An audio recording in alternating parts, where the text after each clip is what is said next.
We are live. It is Bitcoin Steven along with the BTC Guru. How you doing today? I'm doing awesome. It's a great Tuesday. I know Bitcoin's down a little bit right now, but that's this. If you look past the last couple of years at the charts, it's kind of following what it does every year. It has a blast off at the beginning of the year. It has some ups and downs at the first quarter, beginning second quarter. During the summer months, it's kind of flat, and then it has another blast. So we're kind of following that trend. So don't give up hope. There's a lot of what we call FUD out there, which means they're trying to put fear into the marketplace. Absolutely. And you just have to ignore that, because usually what the main, I hate to use the term mainstream media because I don't know what that means. But I do know that everybody in that bucket seems to say the exact same thing. It's weird. You ever seen those clips where they show newscasters from all over the world saying the exact same intro line to the story? Yep. And I'm like, what is this planned, or this is weird anyway? Well, it's all on a teleprompter, right? These right? Guys yeah. But it's going off their head, at the top of their head. In Toledo, Iowa, they got a teleprompter. Yeah. But it's just weird in Toledo, Iowa, Ohio. Yeah, I think so. They're saying the exact same thing as Fort Lauderdale, Florida. It's just weird that the same. It's all the same, which is kind of crazy. Well, anyway, so don't believe that. In fact, I read an article yesterday. I think I sent it to you, Steve, with Mr. Wonderful. What the heck is his name? He's on Shark Tank. Kevin O'Leary. Kevin O'Leary. Yeah. Right. Where he basically says what we've been saying all along, that there's about $1 trillion coming into Bitcoin over this quarter, next quarter. All these big funds and corporations with their excess cash, it's coming in. And so you can't, with the only way they can manipulate Bitcoin, because you can't manipulate the blockchain, is with fear. Right. And when there's so much buying going on, eventually that's not going to work anymore, and the price is going to go up, and it's going to go up drastically. So keep your faith. Keep that the key that and Steve and I will pound this down your throat is the key is education, right, Steve? Oh yeah, the key to this is education. It's interesting. I was reading another story. You always see interesting when you see guys kind of go one way and then they kind of start to go another way. Yeah. And, Warren Buffett has been totally against digital currencies and Bitcoin completely. And stuff, right? Totally against them. But I read this morning, he's investing $500 million in a Brazilian digital bank. Okay. What's the difference? I mean, a digital bank, now you're really talking it's got to be digital currency, because you got what are you going to do with a fiat? How are you going to get it there, exactly. Right? So it's kind of like, how do you, is that just like, I don't get it. You're not into digital currency and you're not into Bitcoin, but you want to put $500 million into a digital bank. Kind of weird. Yeah, it is very weird. And there's the country of El Salvador is basically adopting Bitcoin as their currency. I mean, that kind of stuff. These smaller countries, Venezuela kind of did the same kind of thing. They have their own, but a lot of these smaller countries are doing this because they know it puts them at even kill with the big countries like United States and Europe and Europe's not a country, but I understand it's the area, Russia and all that kind of stuff. Because it gets an equal playing field. It gives their people more opportunity. I mean, if they're really trying to improve their country, okay, now they're giving their people the access to, something that a lot of them don't have access to now. Okay, all of them have a mobile phone, okay, but hardly any of them have a bank account, right? Yep. There's this lady I met out in Wyoming when we were working on we went to a conference out there. It was a blockchain stampede, but we're also working with the governor's task force on making the laws in Wyoming, favorable for blockchain and cryptocurrency. This was about a year and a half ago. And this lady, Caitlin Long, and she's a real smart lady. She kind of gave up. She's pretty sure her background's in the legal field, but she kind of gave up her career for about 2 years just to promote and help Wyoming get the blockchain going. And it's paying off for her now. She got one of the Wyoming has one of the first laws of allowing what they call these spider banks, and it's basically a full digital bank that you could go buy a charter from the the banking commissioner in Wyoming, and then she did that. She started a bank, but they're popping up all over the place, and it's going to replace eventually this digital bank that you're talking about, that's based on the blockchain, based on Bitcoin and all the altcoins and such, are going to take over the traditional banking. Now, the regional banks are getting into it quickly. We talked about this about 2 weeks ago, that their onboarding, which is mean people getting into the blockchain and getting their first Bitcoin transaction, is getting simpler and simpler and simpler, and they're making it easier and easier and easier. That when the masses start coming in, hold on, because right now you got the biggies coming in, and then after that the masses are going to come in and even pump it up even more. Yeah, Buffett was saying, Buffett, he owns a lot of physical banks. Right. Banking he's been in banking, but I just still find it, really interesting. I think you and I have talked about this before. People say, well, what really is digital currency? And I said, it's really pretty much what you have right now, because it is. Everything. Money gets put into your account and you send it stuff, or you use numbers on a card to send it somewhere. It's, it's pretty much all digital anyways. But, I just find it interesting is now you're going to go to the full blown blockchain.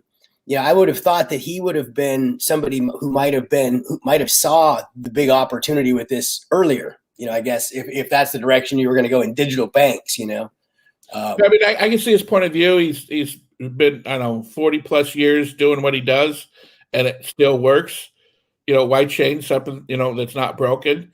And he's in the traditional companies that make a product, that have a product and have a long-term stability, that kind of stuff. And this is the wild, wild west. Even with Bitcoin, even now, it's the few people that I help out with Bitcoin, they're calling me on a daily basis. Hey, what's going on? I go, hey, just relax. Go look at the charts.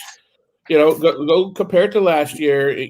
If you're scared, we can make a plan. If not, just kind of I would take this as like, let's take a little nap right now, take a breather, right. And then when it starts cranking again, then we could get back into it heavily. Yeah, again, if you're looking at having any Bitcoin in your portfolio, you shouldn't be looking at it for a 30 or 60 or 90-day kind of a deal. It should be something you're looking at for a long-term play. Absolutely. That makes sense. You're not going to be trading this on a daily basis. If you do that, you're going to find that probably to be very frustrating business to be in. Yeah, it's a tough thing. You can work for a while, and then all of a sudden, boom, it'll blow up in your face. And going back to the transparency thing about Bitcoin, I was also reading today that the feds ended up nailing some of these people with the ransomware thing, right? Yeah. Where this and I think they seized like this 23 or 26 Bitcoins or something like that was part of the whole thing. I'm not sure how they quite got to it, but again, with the blockchain being so transparent, right? These criminals thought, oh, it's Bitcoin, they can't trace it, and they traced it back, and they found all of it, and they seem to have seized like 26 of it. So it is obviously very transparent, and law enforcement is getting better at tracking it and figuring it all out, right? Yep, absolutely. In fact, it's funny you say that, because my wife and I were just talking about this exact subject. She's like, hey, that pipeline where they're holding in some other company, energy type of company. I think it was gas, and then the cattle company. They brought their systems down, and they're basically held them hostage, or right? Wanted a ransom to fix it, mm-hmm. and they wanted it in Bitcoin. And I said, yeah. I go, it's silly, because it's an online register. It's like your checkbooks register that everybody can see. So you see where the coin went to, and then where it went after that, and then you can totally see it. I go, it's not really built for. Now I understand why they're using it, because it's so simple. It takes 1 second to transfer 0.1 or 1 million coins. It's no difference. The network is incredible as far as that goes. So I understand why somebody in a criminal mind would want to use it, but they're not very smart, knowing that it's completely traceable. There's an audit trail left afterwards. If they did a little homework, they'd probably find out there were better options for them. Yeah, absolutely. I mean, in one sense, cash is a better way, because that could disappear, and you never know where it's going to go. Right. Yeah. Even with serial numbers, they've been, there's well, I don't get into that. There's so much corrupt stuff happening in Crash. It's been going on for hundreds of years. Yeah, I was seeing out there in the thing today. Somebody else was saying that they had the greatest that was even be bigger and better than Ethereum. With say that again. You cut out there, Steve. What's that? You cut out. I didn't hear that last part. Oh, I was trying. I saw this thing. I wanted to mention this one article. It looked like somebody was saying that they were had something that was going to be like they thought was going to be bigger than Ethereum. It was just launching or something like that. And it was like there's a lot of people that say that. Tron's been saying that for about 3 years, and I had a ton of Tron, and something about Tron it just never moved. I don't. That guy is really, that's the guy that bid and had the lunch with Warren Buffett. Remember, he won that in a. Right. I don't know that guy. I don't know. Tron's I'm real baffled about Tron and why it hasn't really taken off. They got a lot of people that are running on their blockchain. It's just there's something about it. I don't know what's going on there, but there's a lot of people that make that claims. I think in my personal opinion. I haven't researched every altcoin out there available right now, but I'm real positive on Cardano, and I think they have a great potential to overtake Ethereum. One thing they're doing right now, they have a conversion widget, which actually I'm going to meet with their development team later today, that will convert an ERC20, which is an Ethereum-based token over to Cardano, and it does it in minutes. So you think if that starts taking off, geez, then all these smaller altcoins that are frustrated with the gas prices and don't want to wait around for the next version of Ethereum, they can pop over to Cardano and take off running. So that's the only one in my mind I think has the potential of doing that. I'm sure there's others out there. I know you're looking at some, and we're actually thinking about bringing some of these altcoin guys on the show and introducing them to our audience and let you learn about what they're doing and what they're trying to do, because we can all learn from each other, right?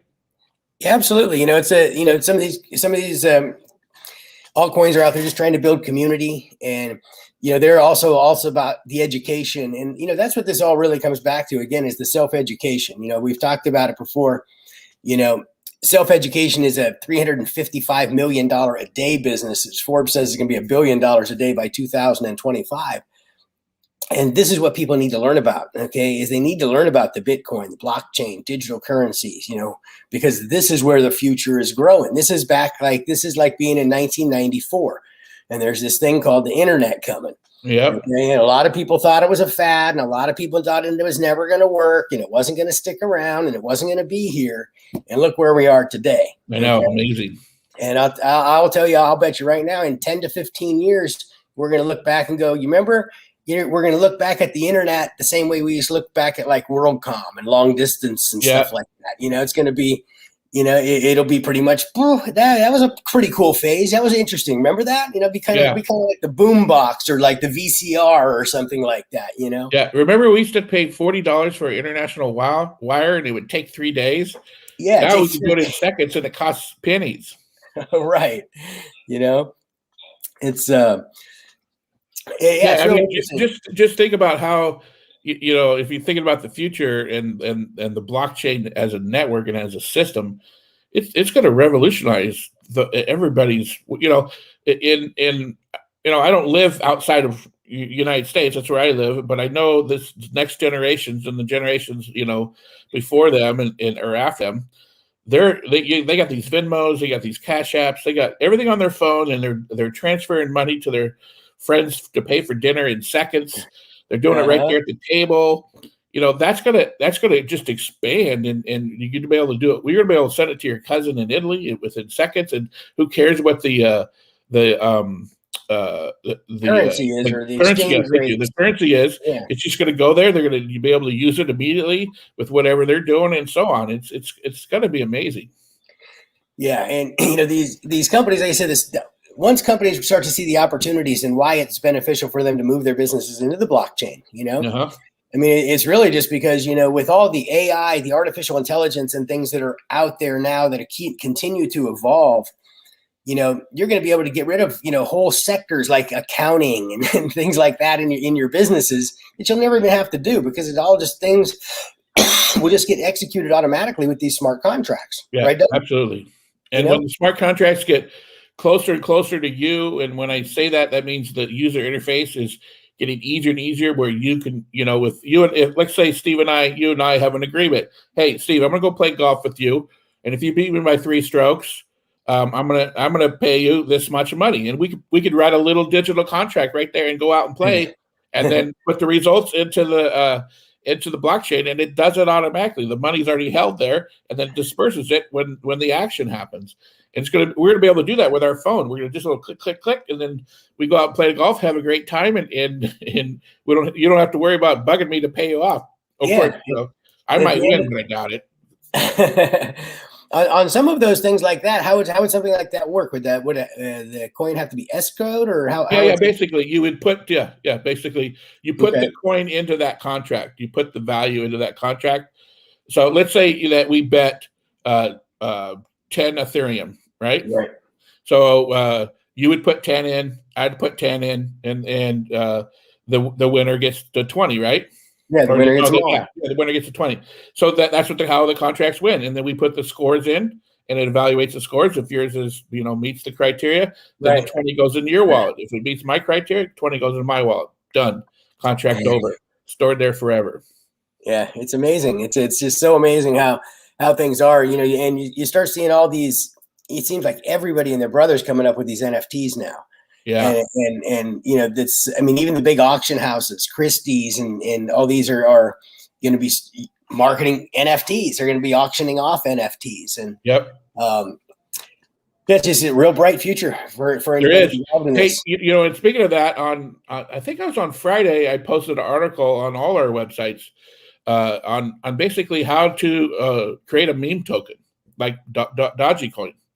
It's real simple. There's about 15 steps, and in about an hour and a half, you could have your own meme token. So if you're artistic and you can come up with a cool something that you think might catch on, you can go create a token with it and put it out there and see what happens. And I'm writing an article right now that I'll put up there too on NFTs. That's what it triggered me when you said that, of how you can basically put up and create an NFT blockchain and be able to use it and let people buy it and all that kind of stuff. I got the whole about halfway through with that article right now.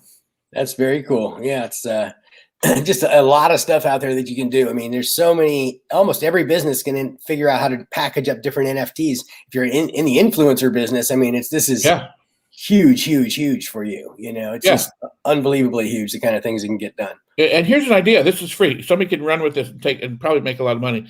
You could go back with public domain media, like maybe all of Muhammad Ali's knockouts, and you could edit them and put them all in a whatever minute clip, and package that around an NFT and sell it. For this public domain stuff. You could do it with old songs. You could do, if it's the sky's the limit. What you could do in this world. So if you're like, man, I am frustrated, I don't want to work a job, just over broke, type of deal. I don't want to be subject to a boss and stuff. I want to do my own thing. Hey, there's an idea right there. Go run with it, and you could probably make a lot of money with it. Oh yeah, guys in the internet marketing space made fortunes off the public domain stuff. All this kind of stuff. You know about that. Basically, same concept, but now the cool thing is you can redo that. You can do the exact same thing you did in internet marketing, package it around an NFT or in the blockchain, and redo the exact same stuff. It's like you get paid on everything, and there'll be no chargebacks. Right. Exactly. Yes. Perfect. It's like when they went from cassettes to CDs, they re-released everything on the CDs, and everybody bought the same music they already have. That were, I'm really dating myself. Most people might say, "What's a cassette?" Oh, right. I got to tell you a quick story. This is hilarious.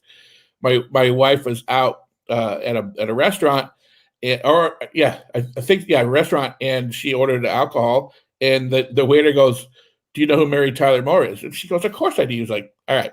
So that was his way of carding her. Basically, if she knew Mary Tyler Moore was, she's old enough to drink. My daughter's like, who's that? But anyway, so I was dating myself with the cassette thing. But the same thing, with we went from VHS to digital. Now everything's online, and they're just repackaging the old stuff. Disney uses that technique all the time. They'll put out their old movies. They'll put them out let them be there for about a year and a half, pull them out of the marketplace, let that hunger of seeing that old cool Disney that you grew up with. And they'll remastered or a new song or whatever, put it out, the same exact stuff. We're just regurgitating the same stuff. But we as business people, we can do the exact same thing. Yeah, it's amazing, and that's what there's so much opportunity for people out there. That's why we're going to be putting on a class here. We're going to be teaching people how to really use these kinds of things and how to kind of go from wherever you are to where you want to go, with this, because the opportunities are amazing. I mean, there's so many people out there that have already got so much different content and product and things like that they've done in the past that they could just literally just repackage up and boom, boom, boom. And then you're going to get paid all of the money. You're going to get paid immediately, and then you can set it up to where if they can sell it again to somebody else, then you get paid again. So I mean, why wouldn't everybody want to do that? Once people understand what can be done, then they're like, well, wait, okay, well, so when do we start?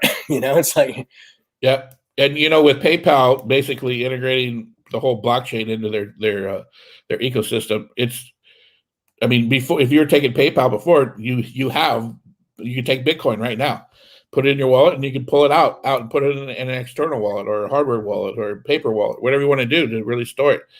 This is the time, if I'm going to urge anybody who's watching this to do anything right now, it's the time to accumulate as much Bitcoin as you can.